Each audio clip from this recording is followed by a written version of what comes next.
while you're enjoying your warm ash, which is important, part of the Persian culture, I want to start by thanking you for having me tonight here.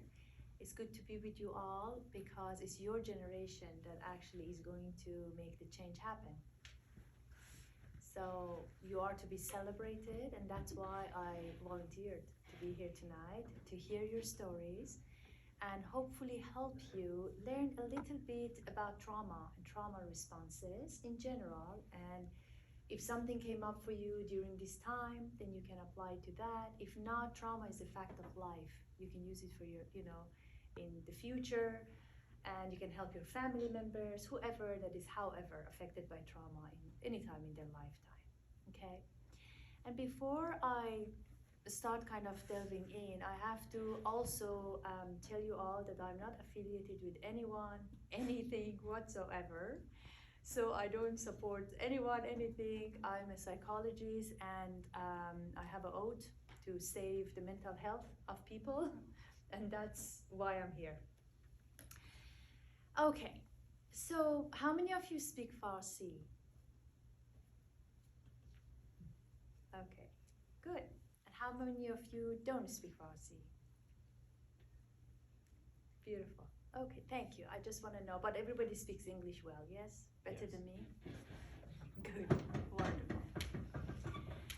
So, one of the things that I want to introduce you to is, actually there are quite a few techniques that these days, when you're scrolling down Instagram, when you are reading the news, and there are some responses that you might experience that you didn't really know that you were capable of producing. So many of us felt that way, especially the generation who actually grew up post-revolution in Iran. And then your generation, even though many of you might have been born here, not even have affiliations to Iran by any like reach or genes or anything, you're here tonight because you were affected by this. You care about this phenomenon in one way or the other, right? So the first thing is, as you're scrolling down this news, notice that which part of this news, this messages that you receive affects you most. It could be in any way. You might actually find yourself giggling surprisingly, and that's okay too.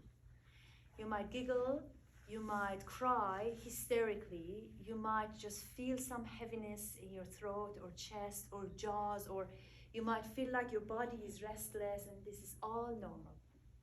This is called PTSD, just that you know. PTSD responses, right? Trauma responses.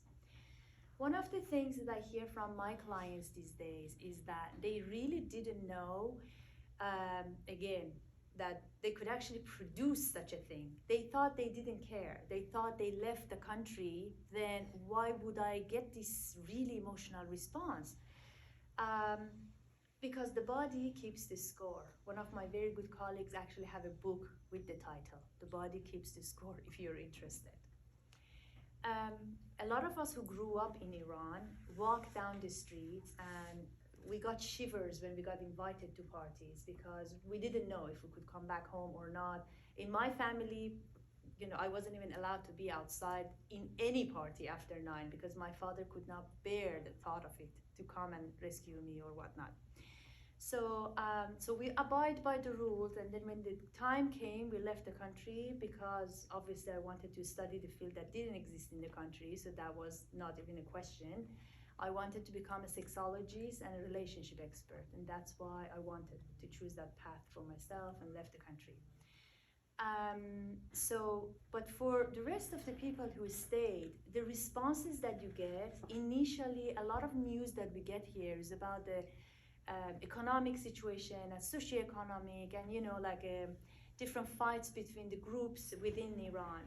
But what was very different about this time round was that a young woman who did not participate in any kind of political act, like for example in 2008-9, I don't know if you knew about that time that we had that green movement in Iran. Back then there were people killed still, but they were protesters that were killed. But this time round, Mahsa Amini, Jina Amini, was not even doing anything, just walking down the street, and this scarf was not where it was to be, supposed to be. And then, so the crime and punishment did not match. And that was one of the reasons that this outrage happened. The first thing that you hear from people from my generation who grew up in Iran is that, oh my God, it could have been me. That is the first response that you get from my generation, because honestly, it could have been me. Because I walked down those streets, I'm pretty sure I broke some rules in my time, right? So these are the ones that, it's a very difficult thing to navigate. Then you speak to different groups of Iranians, and you realize that they have different takes on it. Some people think that, oh, well, this happened because of this reason. Some people say this happened because of that reason. Because it's not an organized act, right? So that's why it leaves room for interpretation, for different people coming from, their own perspectives, all of that. And so confusion is a big part of this whole series of events that is happening.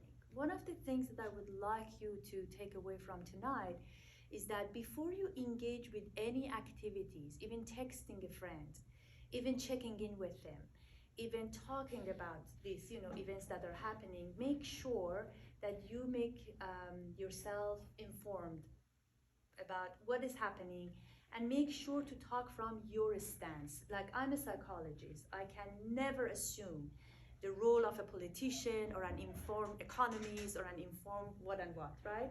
So that's why when I was coming to you tonight, I said, look, I'm just going to talk about the healing circle. I'm going to teach you techniques to be able, in your lifetime, to deal with trauma, because that's what I know how to do best. So I would not want to cross that line. And another time, over tea, coffee, and drinks, we can sit together. I'll tell you my life story as an Iranian woman, but that's not relevant tonight. Yeah? Anything you would like to share with me before I go to the specifics of the technique that I promised to deliver tonight? No? Okay, cool. So, one of the things that I want you to do, I know that some of you are kind of having us, so please don't choke when I'm giving you the techniques. Yeah? One of the immediate ways, you're okay? I'm fine. I'm sorry. I choked. You okay? Okay. So one of the techniques that can quickly calm your body down when you feel really, really overwhelmed and literally don't know what to do with yourself, you're hysterically crying, or you really don't know, like a palpitation, even almost going to panic attack, is to yawn. Can you yawn? Maybe try it. Oh, now I'm yawning because others are.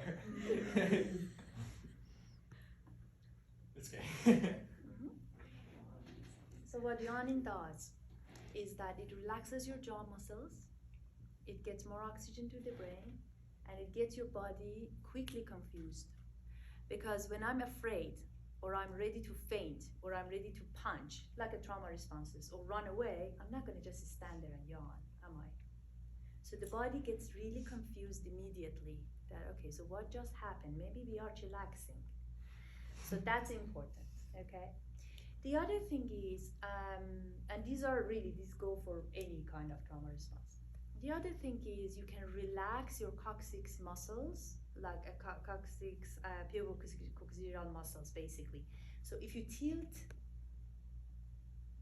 your pelvic floor, it's as if you're releasing your tailbone, because evolutionary scientists believe that when we are in that trauma response, we tuck in our tail to be ready to fight or flight, right? So that is one method that also can quickly relax the tension and actually ground you. The other thing is, so these are for the times that you can actually gain control over your body quickly. And other times when you are really stressed out, let's say for example, you just saw something horrendous, which is plenty unfortunately these days, especially around these events, and it's beyond your comprehension, it's really pushing you over the top. One of the things that you can do, the worst thing you can do, is to do bzz and sit and breathe. That's not going to work because the stress is already in your body. So you need to finish the cycle of stress. The way that you do it is that you stomp really rigorously, like really stomp, put on a music that is high tempo and just jump to it. Whatever your thing is, like music is that thing, you know, for some people. Some people would like to have a very sad, almost crying guaranteed movie or a clip or something or a song, something that brings you there so that you can actually create that flow of release through your tears. So the worst thing that you can do is to keep it in your body. That's not a very good idea because many people say, well, compose yourself, be graceful. In these situations, we cannot, right? There are so many moments in my day during these days that between clients, I have to jump rope to be able to cope with my next session because I am going through trauma myself. So these are the things that I want you to take away from, you know, our night together. Other techniques that you can do is to jot notes. I don't know how many of you have relationship with colors, for example. You can design, you can color things, you know. So these are the things that can help you too, but not like in a leisurely way. You have to actually make the color work for you, you know. Anything that matches the emotions that you're feeling, the tension that you're feeling in your body, right? I heard from my clients that some of them went boxing these days because they really, really wanted to punch that person who killed that woman. You know, that's okay if that helps them, you know, because in actual life, lack of sense of agency is the worst thing that a person can experience. So anything that can restore that for you, that yawn is my body, I can yawn. You know, so this jumping is my body if you're bodily able to do that. That's important too. The other thing is some of you might feel that there's an Olympic of trauma these days. That why aren't you traumatized as much as I am? Why aren't you crying all the time? Because I am. So this is a fact when we are experiencing collective trauma. That's another thing that you're experiencing. You might be experiencing. And the other thing is, I don't know intergenerationally what you're going through because in your families, some people talk about the events, some people don't. Some of it makes sense to you, some of it doesn't. You know?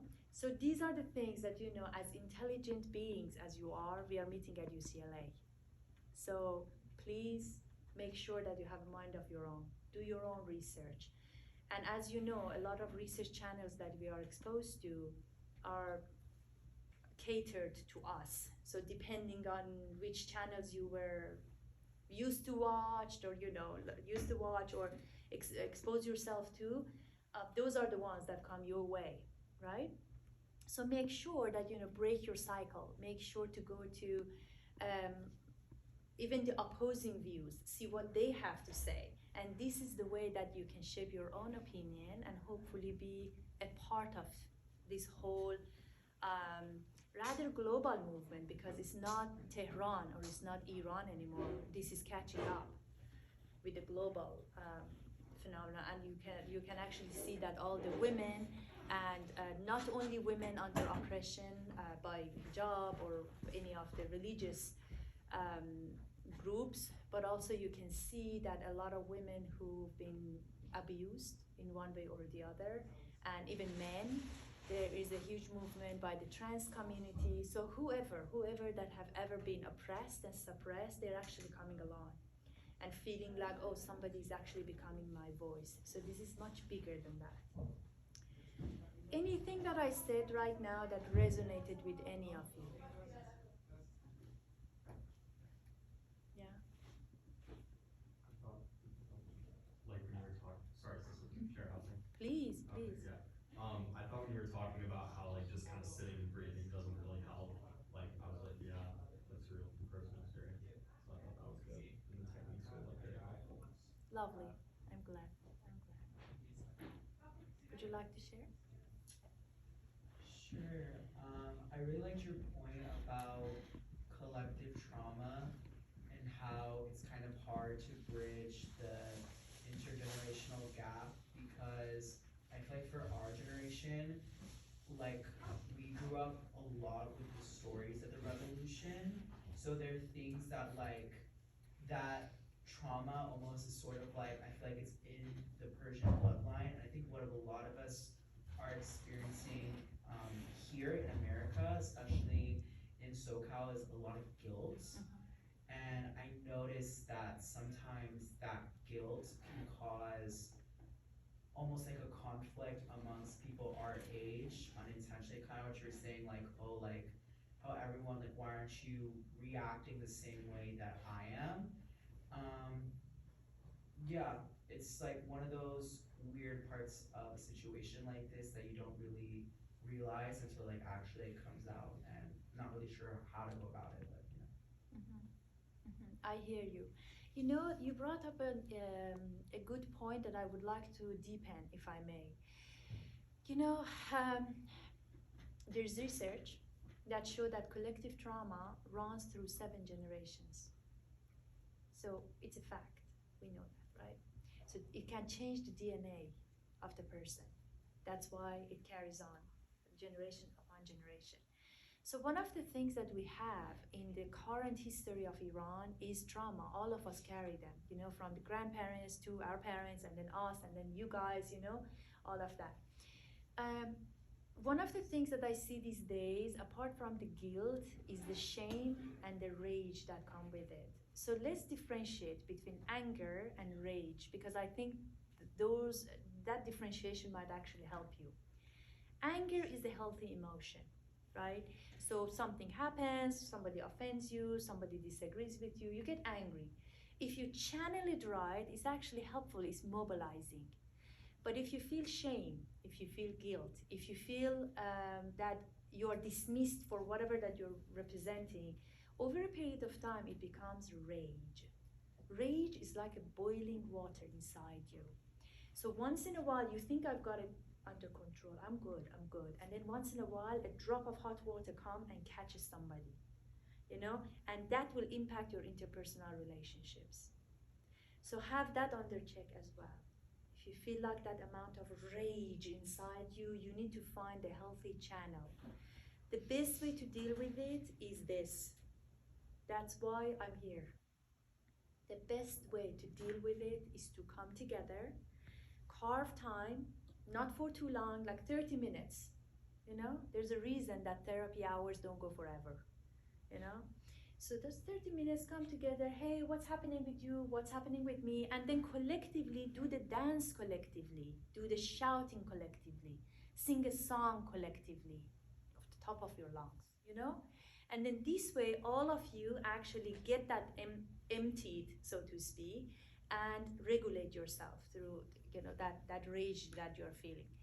But that guilt feeling that you're talking about, one of the things that I want you to walk away tonight with is with an idea, as in your space in time, as a person that you are, from the place that you're operating. What do you think you can do to be supportive? This is what I can do. I know my boundaries, I know my limits, right? So think about it with yourself. And then when a person comes to you and says that, why aren't you feeling this way? Why are you doing it this way? You know? Then you actually have an answer for yourself. I have a very clean conscience. I'm doing what I'm supposed to do. Right? At least you are sitting at peace with yourself. And that's a good place to be. And at least for these colleagues that are here, I really would love for you to really stop judging each other. That's really important amongst the community, our own community, you know, because you're all members of the Middle East group, and thank God, every one of us had a trauma in our countries, which is like unbelievable. So one time over that conflict that Lebanon had, I was almost hospitalized because of trauma response. So we're all connected. It's not like, you know, oh, I'm not from this blood or I'm not from that blood. So it's real and it's happening. Welcome, my dear. Hi. Talk to me. What else resonated? What else do you want to know more about? What dilemmas are you dealing with? Speaking like on the guilt, especially like the people like that are killed, especially like the Kurds, because I'm Kurdish, and a lot of like the people in the Kurdistan province and stuff like that come from villages and like small cities, and like the families are very well connected, and it's not too hard to find like the 7-year-old girl Helen, like my family knows her family, and it's the guilt carries that I could have like easily been in that situation if I hadn't been fortunate, and so I feel like well, I feel like there's like a deep responsibility for like especially me to act. Um, I'm curious, like, what does your generation expect from us? My generation wanted to give back to you guys. That's why I'm here.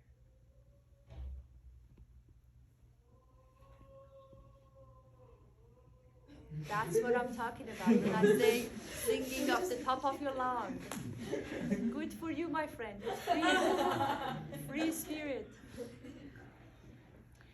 My generation, who is, yeah, we have to actually acknowledge that, yes, we were called the burned generation in Iran because we were born right after the revolution. We lived through the war. Our own home actually got bombed.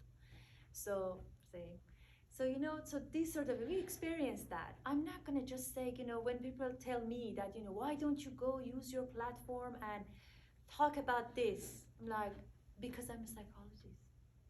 People don't expect those words to come from my mouth, those are not my words, right? The same for you, my friend. So if you're thinking, the first piece of your comment was about feeling privileged. It's really interesting. One of the workshops that I do is I list a bunch of things that are called privileges, and then I flip it. You will see how those pieces, exact pieces, will be subjugation for you.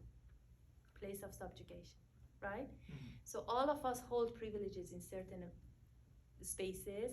The same thing could be our place of oppression and subjugation in other places. Mm-hmm. Now, the second piece you talked about was the responsibility. Responsibility, if it's fueled with guilt, it's you doing something for another person. But if it's a responsibility as a human, as I said earlier, if you think that as a young, intelligent man who lives in a so-called free country, so I say that with a little bit of, pinch of salt and pepper. So if I'm living here, we are actually having this conversation, and you're not being killed or beaten because we have a co-ed situation here, right? Yeah. So then I am privileged, right? Mm-hmm. As opposed to my people, over there. But then your responsibility is what? Is to be the best at whatever that you're studying. That's from my perspective. Be the best at what you do. Do your best, keep your head up, and walk into a room as a cord man. And that's your responsibility for me. You are our futures. So I would say that. Your responsibility is not to chuck your heart out and then, that's not what you do. That's not where the place that you hold. But that's my personal opinion. I don't know how much of it resonates. No, I agree, because I've always had this idea to from that small area to get the opportunity to get an education like this and to get the opportunities, something I know someone else from Bhutan would want to take 100%. So if I wasted it, it would make my parents' efforts and my family's effort and my city's effort and my ethnic effort wasted. Yeah. Beautiful. That's your fuel. That's the responsibility, right? Yeah. That I've been given this privilege, I'm going to put it to the best use. That's your responsibility. And thank you for thinking that way. Similarly, I'll build up. I moved from Syria in 2012, so I was pretty young when the war started, and I lived through it a little bit. And I feel like the biggest thing I hear from my parents all the time is kind of this pressure of your generation is the future, you are the future, and we didn't come all this way and struggle and all of that for you to not do, first of your class or whatever it may be. And while I definitely definitely like acknowledge that it's a privilege in the sense that like every time I go back, I feel bad for everyone that couldn't escape. I feel like that responsibility in itself is kind of almost a burden. Oh, it's heavy. Because I feel like kids of immigrants, most of the time will be placed under like the care of parents that don't understand the culture that they moved into and are unable to like adapt into that culture. And so there's just a cultural burden of trying to live in a country where you've adjusted to the culture, but maybe your parents haven't adjusted to the culture, and trying to help them understand that, but then they'll also be like stubborn or kind of say you're forgetting your roots. And so it creates like an imbalance between living here, living there, living under your parents' roof, and then the expectations they put out for you.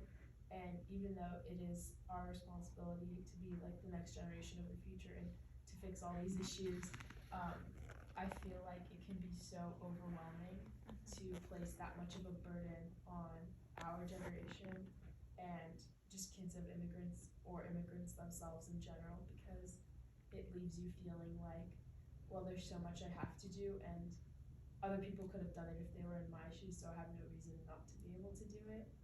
But how do you even cope with the like feelings of failure in that case? I hear you. It's interesting because for me, there's a little bit of a nuance between the two kind of burdens, almost the responsibilities that shared, right?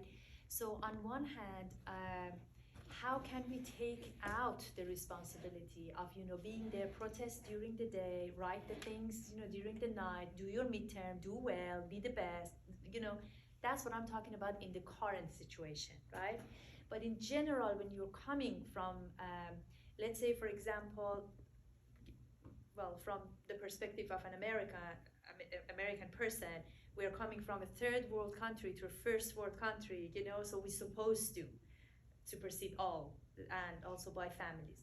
One of the things that I would love for all of you who are children of immigrants to think about is your parents are your roots. Your parents are the parents, right? Many of us make a mistake that we think that we have to understand each other. That's an important piece.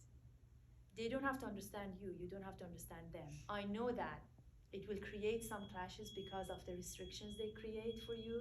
Don't go out, don't do this. I'm with you, and I'm completely with you.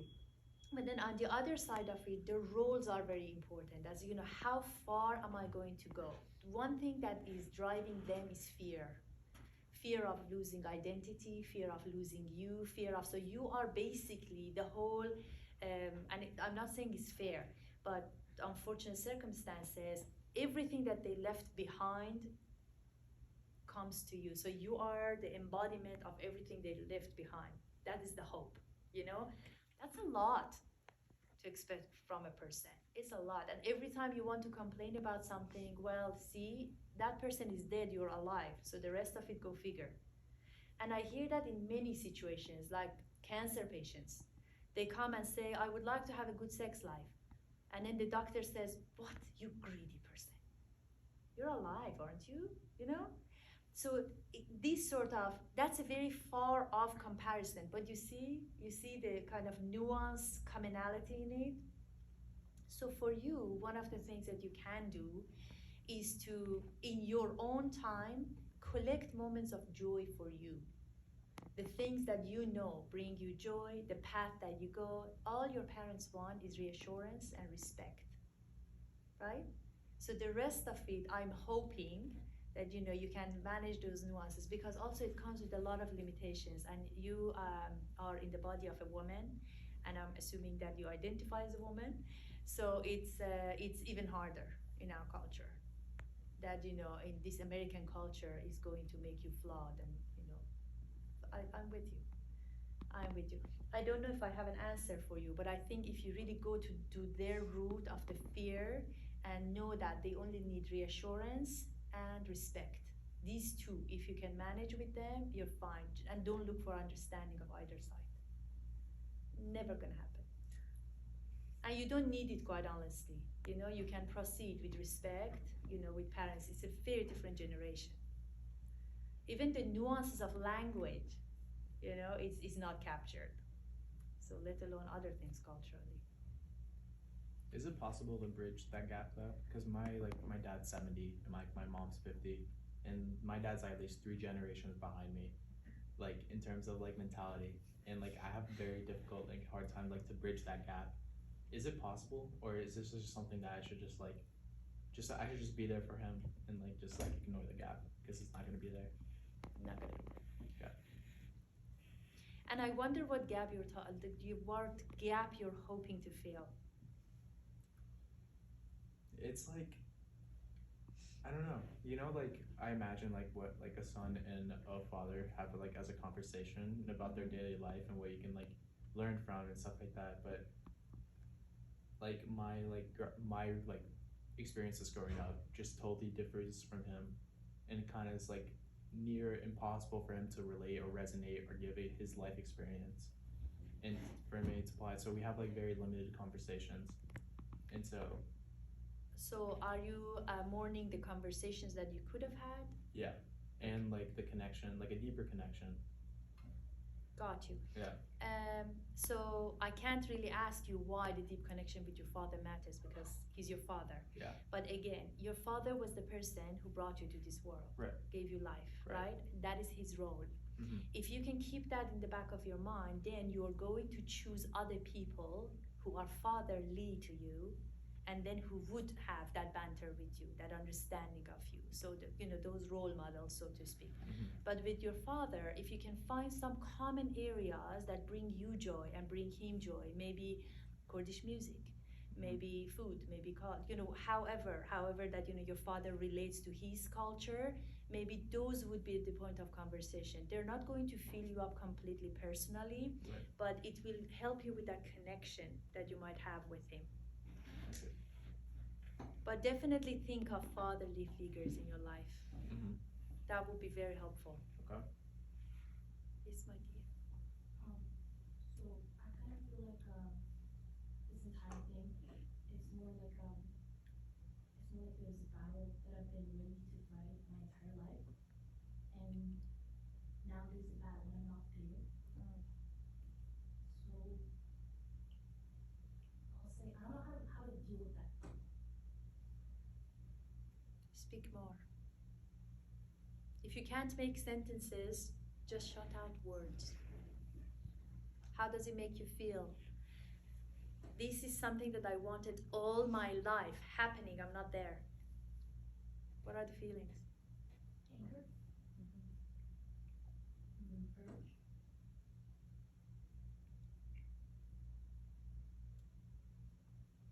anger again, and like I don't feel that I'm responsible. I feel like I have something to say, but I'm not saying it. I have something to contribute equally as everyone else did, but I'm not. I don't express my feelings because again, it's kind of like I'm separated. So I don't see it as my pain anymore. I see it as their pain. So when somebody asks me how they feel, even though I can feel it, I don't say anything. Because again, I'm here living here.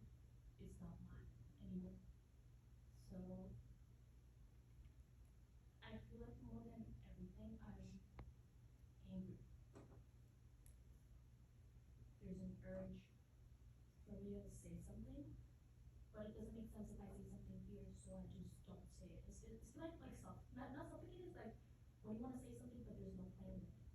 So let's just say I don't know how to deal with that feeling. Got you. I have a question for you. How do you know that what you have to say, there's no point to it? Well, because I have free rights here. Everybody has free rights.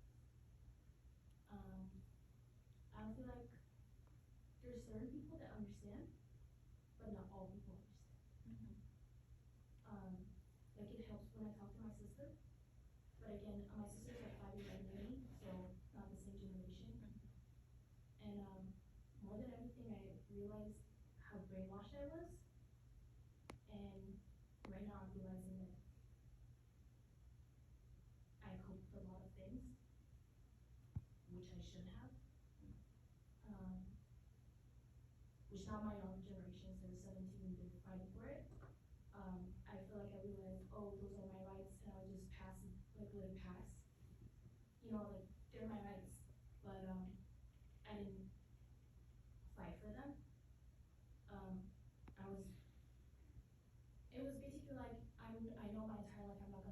rights back. So why should I fight with them internally? So I let them go. But then like the younger generations right now, they said no, we want those rights and stuff like that. But before I was able to say it, I'm here. Now I have all of them. So that's why I feel like if I say something, it's pointless. There's a lot of conflict. That's what I hear. There are lots of different pieces of you want to come to life, and you need to give them voice. You can't just, So that anger comes from grief and sadness, mostly. That's what I'm seeing. One of the things that I suggest you to do when you go home, whenever you have time, I know that you guys have midterm soon or now. So have a tray. Do you have a tray at home? So have a tray and go around your room, your house, your home, and then pick out objects that represent each of these voices within you. The mourning, the envy. I envy you. I should have said something. That part of me that, ew, you should be embarrassed. You should have said something. You let them brainwash you. So all of those pieces of you, ugly or beautiful or neutral, whatever that has a voice inside you, put them on the tray and sit with them. You will be surprised. Have a dialogue with each of them one-to-one. See what comes up and journal about them. That would be the first step, because what you're experiencing is something that many people experience in these similar scenarios, right? So your job is to actually embrace all of them so that they don't get into conflict, because then you can't keep your function. Yeah, that's right. You can't really keep your function.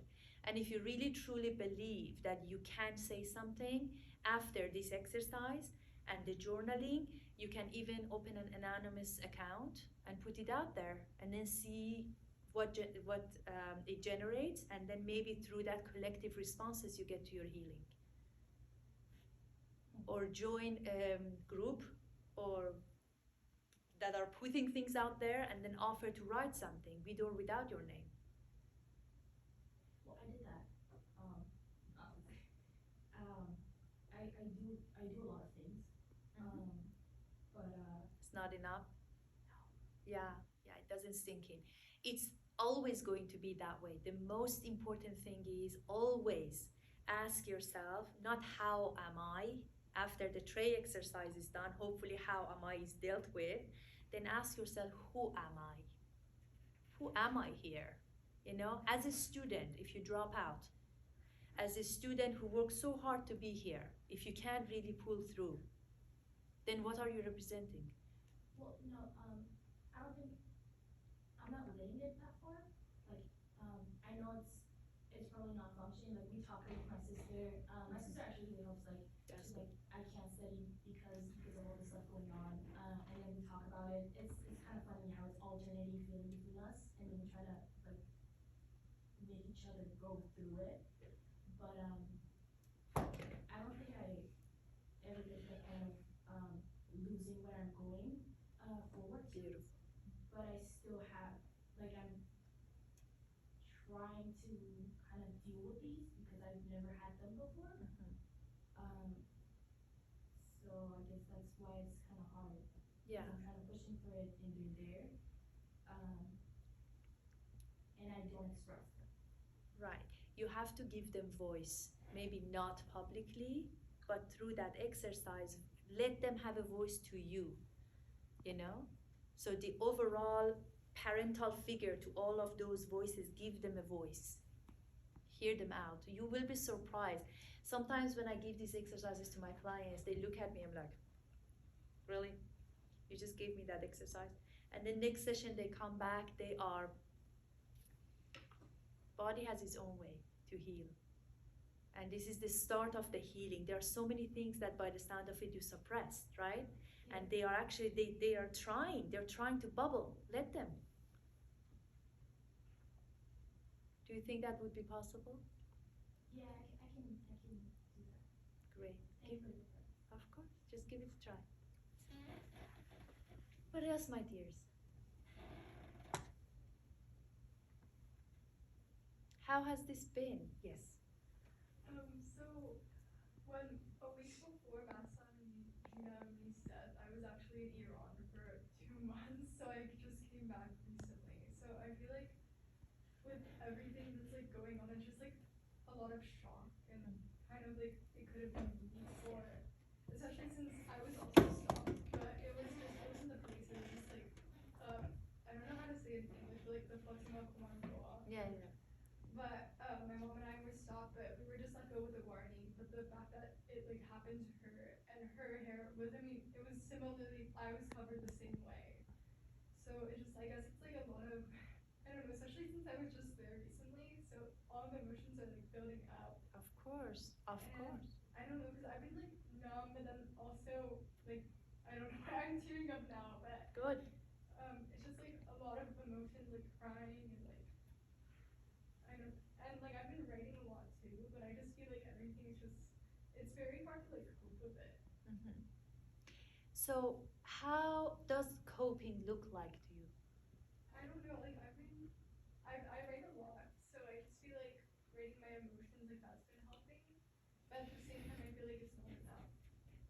And also, like I also do feel that guilt, but it's kind of hard when you have like family telling you like, oh, don't do this, because my grandma's in Iran right now, so they just want to be like safe on their side, and especially since my grandpa was a colonel during the Shah's time, so it's like a lot of like, oh, you can't do this because like he had to sacrifice a lot. And they killed a lot of the colonels then, but he didn't. He wasn't killed because he like sacrificed a lot. And it was just like, I don't know how to explain it. So you can't own your own voice because you have to keep everybody else safe. Exactly. Yeah, I hear you. I hear you. So one thing that you're experiencing is exactly what we experience. Have you heard this? That somebody had an accident, and then they come and say, "I had an accident. Oh, thank God you're okay." Have you heard that? Well, many of us have, right? It doesn't mean that that person survived, but the body didn't. Because the body cannot differentiate between something that happened or felt real, right? So what you're experiencing when you tear up is that your body still believes that, ooh, this happened. This is a trauma response again, right? So when you're saying coping, some of those techniques that I introduced tonight for those immediate moments will be good, but the fact that your body is actually helping you comes on board. I don't even know why I'm crying, because your body is wise. That's why you're crying. Let it come. The worst thing that you can do in these scenarios is to compose yourself. Creating a flow. Of course, sometimes when you're really overwhelmed, go take a shower and pee in the shower. That helps a lot. Because we take the body too seriously. We think that the body is like we take it for granted or take it too seriously. The body is a machine. It follows whatever that you put in, right? So when we get stuck, like even in that scenario that you're talking about, when your parents trying to restrict you for whatever reason, create a flow for yourself. Biking helps a lot because there's a flow, and in those scenarios when you can cry, create any form of flow for the body is very, very helpful. Like you just dealt with something, you go and pee, and the fact that your body sees that you're actually flushing the toilet, you see that thing is going away from you, going far from you, that helps the body. But it has to be intentional. So for psychology students, I will see you in 20 years. I will supervise you on that. 20 years, no, sooner. Right? Yes. Do you, Thank you. of course, of course, of course. Now, having said not to breathe, I will tell you this and I will leave you for the night. Breathing has its space also, because sometimes during these times that we are distressed, sometimes what we do is the shallow breathing, as many of you heard about it, right? The shallow breathing. The one type of breathing that I would like you to do in the moments that you're really, really stressed out and you're really having a hard time regulating yourself, you can do it now. Take a deep breath. And then when you're exhaling, do it through your teeth.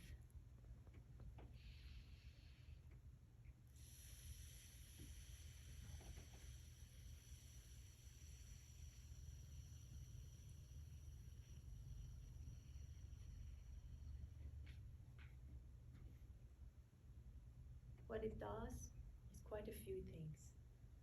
It slows down the exhale, so it's longer than your inhale, so you don't have to count like 4 to 8, whatever. And then also because you do this, look at the formation of the jaw muscles. It relaxes the jaw muscles too, right? So these are the things that when you don't know these things about the body, you can actually help your body as you're going through all of this. And please limit your time with the media. Do it, get angry, do your jump, do your cry, do your shouting, music, whatever your thing is, and then put it away. Focus on the things that you need to do, your responsibilities, and don't just get addicted to it, because that is a compulsion for all of us to check constantly as what is going on.